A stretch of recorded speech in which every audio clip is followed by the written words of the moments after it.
Hi guys, Radhika here again. So this is another tips video on how to keep your energy intact when you are around a narcissist. So this video requires like the things that you can do in this video will require some prior inner work, and I think they will work only if you have recognized narcissism, and so you have been in a bad situation, you have recognized that someone in that situation is a narcissist, you have done some healing after it. Okay, you have done the some of the healing work. I don't know when healing ends really, but you have a grasp over the situation now. You know you are dealing with a narcissist, and you have put some things in place, to further act on this situation. And now, say the narcissist comes back to visit you, and say you want to prepare yourself, or you go to visit the narcissist. Say there is like a special occasion like a wedding or something like that, and you are going to see the narcissist maybe for a week or 2 weeks. And so how do you prepare yourself to be around the narcissist, or to be around a narcissistic clan, and still to keep your composure, to keep your peace of mind, to not get sucked up by the negativity again. So in this video I just wanted to give you some ways in which the narcissist will suck energy out of you, and what you can do to prevent those ways. So one thing I would say is, um, be distant.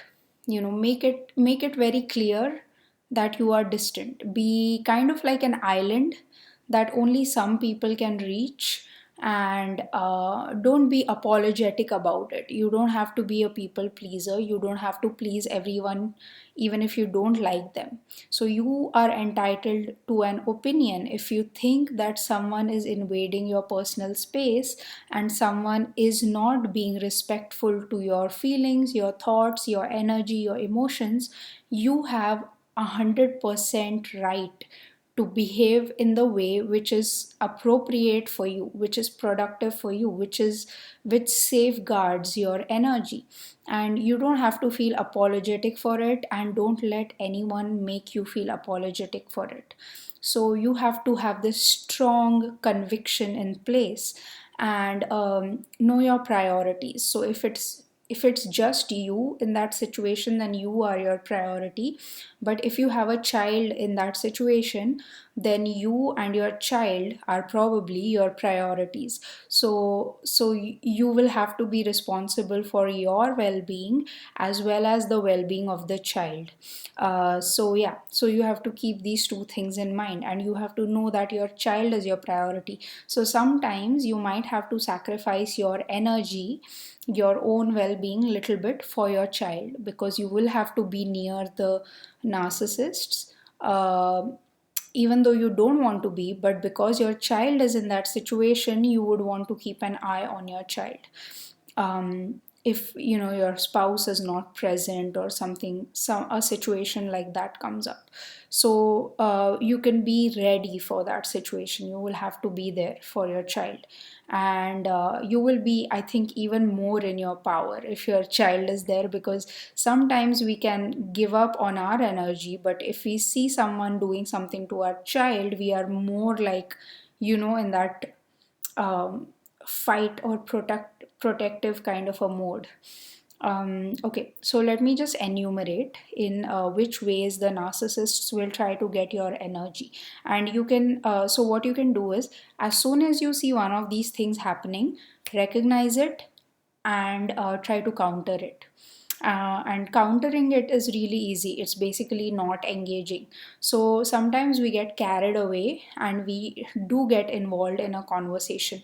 So your focus is to stay uninvolved, stay as detached as possible, even though physically you are present. So think of it like, if you work, think of it as boring meetings in which the meeting is going on for like 2 hours and you are physically present, you are physically in the room, but mentally you have taken off like a space explorer. You are somewhere in space.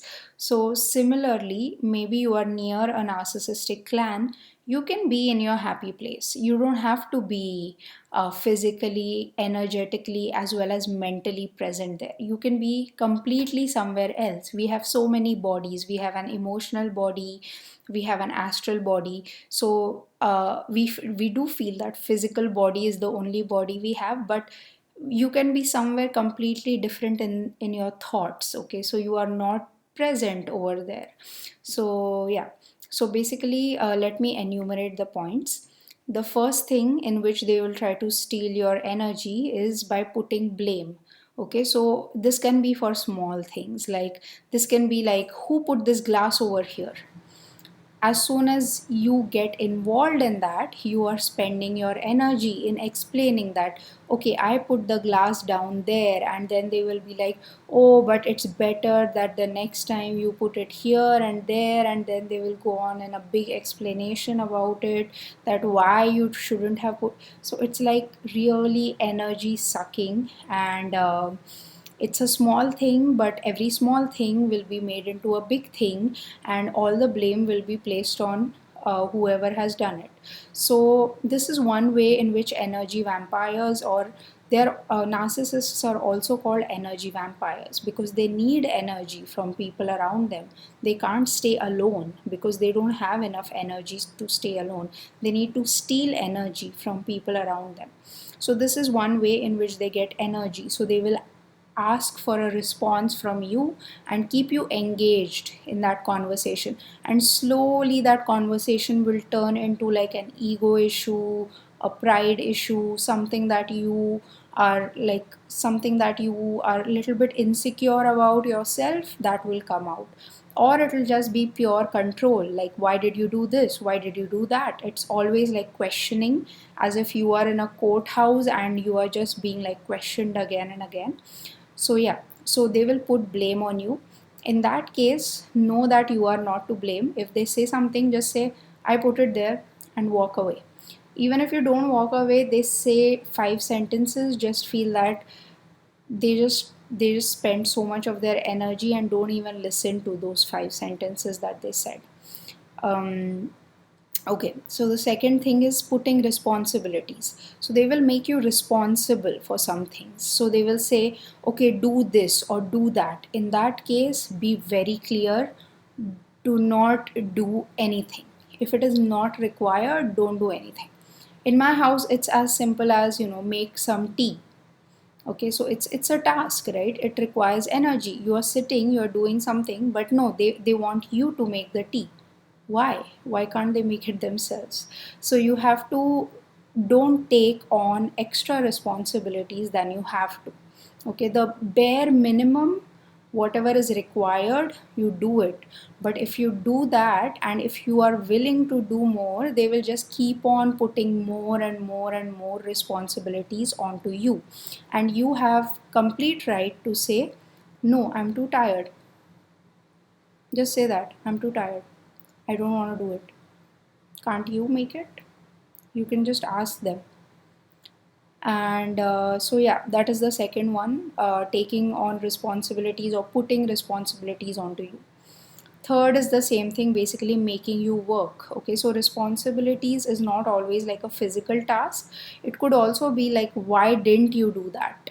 Like, you were supposed to do that, but why didn't you do it? Why didn't you call? Why didn't you reply? Why didn't you do this? So just accept that they are going to keep on trying to say such things, but if you don't respond, they will get bored. So don't respond. And making you work, don't do the unnecessary tasks that you are not supposed to do. You can do the bare minimum, like you can cook if it is required, if like they have to have dinner. But then you don't have to go on making like a dessert and making things after that and asking them all the time, are they feeling good, are they comfortable? You don't need to do that. They're adults, they can be comfortable. And I'm not saying you have to treat everyone this way. You have to be a good person and treat everyone nicely. This is only in a narcissistic situation, because you know that the more you give, the more these people are going to suck out energy from you. So you have to set your boundaries. Okay. Fourth one is asking too many questions. So they will ask you too many questions and keep you engaged in conversation. In that case, try to find an exit. Try to exit this situation as soon as you can, as fast as you can. You will have so many relatives. You might have noticed that some of your relatives are narcissists, and they are super interested. Whenever they meet you, they will ask you like a lot of details about your life and things like that. Just exit, don't fight them, because it's unnecessary. You will be spending a lot of your own energy, and it won't change them basically. So yeah, it'll be just unnecessary. Fifth point is arguing. So a lot of narcissists will try to put you in situations where they will ask you an opinion, and then all they want to do is basically counter your opinion. So all they need is something to argue on. So when you recognize that situation, whatever your beliefs are, please keep your beliefs to yourself and exit the situation, because you are not going to be able to convince them to your beliefs, and they don't even want to actually counter your beliefs. All they want you to do is they want you to argue and get worked up, and they will succeed if you keep on arguing and thinking that they are a rational person and you want to give them some information that maybe they don't have. So yeah, don't argue. Okay, sixth point is talking BS. Okay, so they will maybe tell you tales of how great they are, or tell you something in which they are being praised, and which will be totally nonsensical. Or if supposing, like for example, you hate Trump. Okay, what they will do is they will praise Trump in front of you. You like an actor, they will criticize that actor in front of you.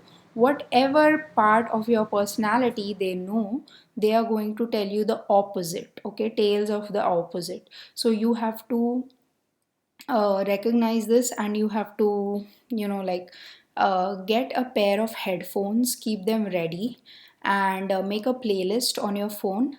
Whenever such kind of a situation happens, just say, oh, okay, okay, just go exit, get a glass of water, get your phone, get your headphones, and say, okay, I'm going out for a walk, see you in 10 minutes. Just go out, just cut the supply, cut it right there. Okay. Okay, then praising others. So they might praise someone else to make you feel bad. In that case, what you can do is, first of all, you know this situation. It will happen. They will praise someone else, and the praise is not for praising them. The praise is more to make you feel bad about yourself. So just understand that your worth is not really decided by someone else. You are worthy. That is why you are in existence. That is why creation created you, because you are already very worthy, and everyone on this planet actually is very worthy. So there is no need to compete. There is no need to compete against the person they are comparing you against, or against the person they are praising.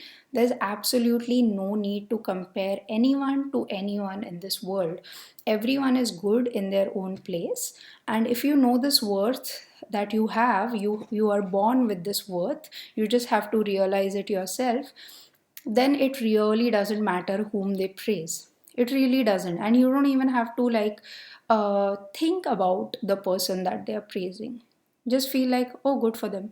That's it. You don't even have to go into the details that, oh, really, that person is so good. And don't even do that. Don't overthink, because I used to actually justify what they are saying, but you don't even have to justify it. So just leave it as a stupid talk, like, just ignore. Okay, then the eighth point will be they will create chaos. So this happens a lot. They shout, their voice is loud, they try to mess up the environment, they will keep weird things in weird places, they will take out bed sheets. At least this has happened with me, and they will mess up your whole house. So it's bad, but you have to learn to live with it. I mean, if they are visiting, or if things like this are happening and you have decided to deal with it, then yeah, they will create chaos. And just know your priorities. If your priority is keeping your mind at peace, then you have to let go of the chaos, because this is a part of that teaching, that things are going to happen in your environment which you cannot control. So if someone is messing up your house, it's something you cannot control. And today it's the narcissist, which should not happen because the narcissist is doing it purposely. But for example, tomorrow you might have some guests who are visiting who really have two kids, okay, and maybe the kids are little boys who are 3-year olds. Those 3-year olds are going to mess up your house, not to mess with your head, but that's just how children are. So yes, it is a part of control, that we are also trying to control the environment that we are living in, which is good to a point, because it's good to live in a clean and hygienic environment. But it's okay for 10 days. If you have to bear a little chaos in your house, then you will have to let that go. Because if you become like a stickler that I want my house clean always, it is a narcissistic trait that you are picking up, because you want to control your environment and you're not going with the flow. So don't go with the flow where you're just being abused every day, but you have to know some things in which you will have to let go, because even if you have a kid of your own, your kid is going to mess up your house anyways, and you will have to let it go, because that's how they explore and learn about like about their surroundings. So yeah, but they will create chaos. This might be audible chaos, so they might shout, they might put the TV on a very high volume in your house even though you don't like it. So in that case, you can ask them that, can you reduce the volume? You have that much of power over your house. You can also, if they are making a terrible mess, you can ask them that, can you please clean up a little bit? There's no need of being like the narcissist and asking who did this. We are adults, we can just tell them that, I see there is a mess here, and can you please clean it up later on? You can just ask them this way, just ask them a very direct question. Um, and yeah, let them answer. If they go on in a rant, leave it, okay, just let it go. But if they realize and say, okay, I'll clean it up, that's good. That means they will clean it up, hopefully. But at least you voiced your opinion and you asked them to clean it up. Okay, then the ninth thing is creating fight. So, in the end, if none of this rattles you, they are going to try to attack people who are close to you and try to get things into their mind so that they fight with you. And this might happen, but you have to kind of learn to teach whoever is the other participant in it. So do not participate in the fight. Let them, if they are angry on you, let them speak whatever they are speaking, and think of it as the narcissist talking to you through this person, because that's what is happening. The narcissist is talking to you. But let them talk and let them calm down. After they calm down, then you can, after the narcissist has left or something like that, maybe you can bring up the topic and you can point blank tell them that the things you said that day really hurt me, and I want to know why you said those things. And you can bring out the topic then and discuss it. Maybe not when the narcissist is in the picture, because the narcissist would love to see some fireworks, some drama, and they will feel the satisfaction that, yes, I was able to make these people fight. So, yeah, these were my tips on how narcissists will try to take your energy and how you can, instead of giving this energy, you keep it within you and you use it for more productive things. So, I wish this was helpful to you. I hope this was helpful to you. And I wish you all a lot of love and a lot of light. Thanks. Bye.